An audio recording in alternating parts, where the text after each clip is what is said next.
Aujourd'hui, on va parler des changements d'état. Un changement d'état est une transformation physique. Contrairement à une transformation chimique où il y a apparition et disparition d'espèces chimiques, cette fois-ci, le système va simplement changer d'état physique. Un des exemples les plus courants, c'est la glace, qui, lorsqu'elle fond, se transforme en eau liquide.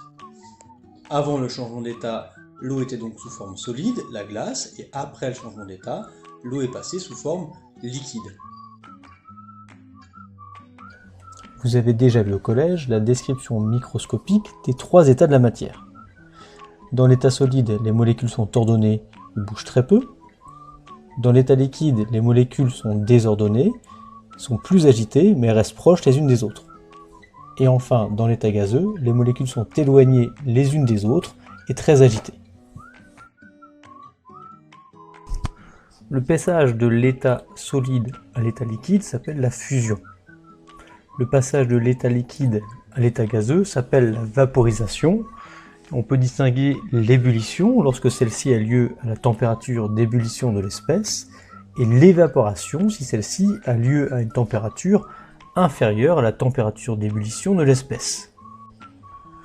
Enfin, il existe aussi un passage de l'état solide à l'état gazeux qu'on appelle la sublimation. On peut l'observer parfois lorsque la neige, donc de l'eau à l'état solide, passe directement sous forme de vapeur à l'état gazeux. On peut l'observer aussi avec des cristaux de d'iode qu'on chauffe et qui passent directement à l'état gazeux sous forme d'un nuage violet. A l'inverse, le passage de l'état gazeux à l'état liquide s'appelle la liquéfaction, on peut l'appeler aussi la condensation. Le passage de l'état liquide à l'état solide s'appelle la solidification. Et le passage de l'état gazeux à l'état solide, la condensation. Il ne faut pas confondre la température, notée en général T, exprimée soit en Kelvin, soit en degrés Celsius, avec la chaleur, qu'on note Q, qui correspond à de l'énergie thermique, qui est donc exprimée en joules, comme toute énergie. Si un objet nous paraît chaud, ça signifie qu'il nous donne de l'énergie. A l'inverse, si un objet nous paraît froid, ça signifie que nous lui donnons de l'énergie. Donc il y a un lien direct entre la température et la chaleur, même si ces grandeurs physiques sont différentes. Imaginons que l'on chauffe de l'eau présente dans une casserole. Au fur et à mesure que l'on chauffe l'eau, s'il était initialement à 20 degrés, sa température va augmenter jusqu'à atteindre la température de 100 degrés Celsius, la température d'ébullition de l'eau. À partir de cette température, la température de l'eau ne va pas évoluer. Et pourtant, on continue à lui apporter de l'énergie. Alors pourquoi la température n'évolue pas? C'est parce que l'énergie qu'on apporte permet à l'eau sous forme liquide de passer sous forme gazeuse. En fait, l'énergie qu'on apporte permet de se libérer des interactions qu'il y a entre les molécules d'eau sous forme liquide. Lors d'un changement d'état, il y a donc un échange d'énergie thermique avec le milieu extérieur, ce qu'on appelle un transfert thermique.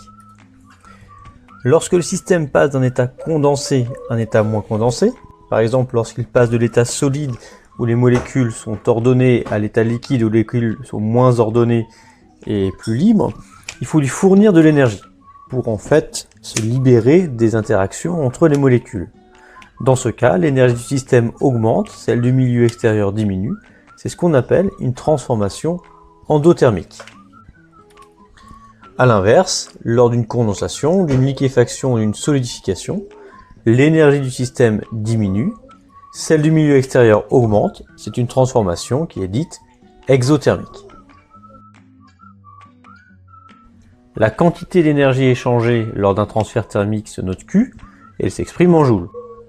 On prend le point de vue du système. Donc pour une transformation endothermique, l'énergie du système augmente, on a Q qui est supérieur à 0. Pour une transformation exothermique, l'énergie du système diminue puisque le système donne de l'énergie à l'extérieur. Dans ce cas-là, on a Q qui est négatif. Bien sûr, cette quantité d'énergie dépend de la masse et de la nature du système. Il paraît évident qu'il faut fournir moins d'énergie pour faire bouillir 500 g d'eau que 5 kg. ça se trouve avec la formule Q égale M fois L. Q est la quantité d'énergie échangée en joules, M la masse du système en kilogrammes, et L ce qu'on appelle l'énergie massique de changement d'état, ou la chaleur latente de changement d'état. Ça correspond à l'énergie transférée lors du changement d'état d'1 kg de matière du système.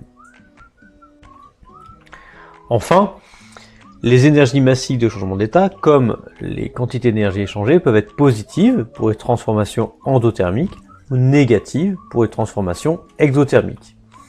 Et on a par exemple L fusion qui est égal à moins L solidification, et ainsi de suite. Dans un premier exemple, on va déterminer l'énergie nécessaire pour faire passer 200 g d'eau liquide à la température initiale de 20 degrés en phase gazeuse. En donner l'énergie massique de vaporisation de l'eau et l'énergie nécessaire pour faire passer 200 g d'eau de 20 degrés à 100 degrés Celsius.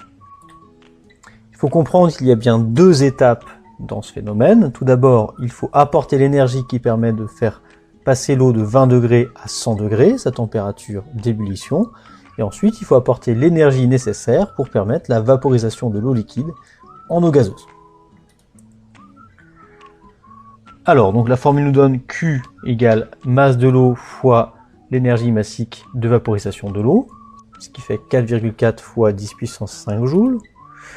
Et donc l'énergie totale, c'est l'énergie nécessaire, comme on l'a dit, pour l'élévation de température et l'énergie nécessaire pour la vaporisation. On trouve 5,1 fois 10 puissance 5 joules. Comme on a une transformation qui est endothermique, le système gagne de l'énergie. On a une quantité d'énergie échangée qui est positive. Dans un deuxième exemple, on va essayer de déterminer l'énergie libérée par la liquéfaction de 500 g de vapeur d'eau. En données, on a l'énergie massique de vaporisation de l'eau. Donc la formule me dit que l'énergie échangée sera la masse de l'eau fois l'énergie massique de liquéfaction. Je ne connais pas l'énergie massique de liquéfaction, mais c'est l'opposé de l'énergie massique de vaporisation. Je peux donc calculer l'énergie échangée lors de ce changement d'état. Donc on a Q qui égale moins masse de l'eau fois l'énergie massique de vaporisation, ce qui fait moins 1,1 fois 10 puissance 6 joules. Cette fois-ci, l'énergie échangée est négative parce que la transformation est exothermique, c'est-à-dire que l'eau perd de l'énergie qu'elle transmet au milieu extérieur.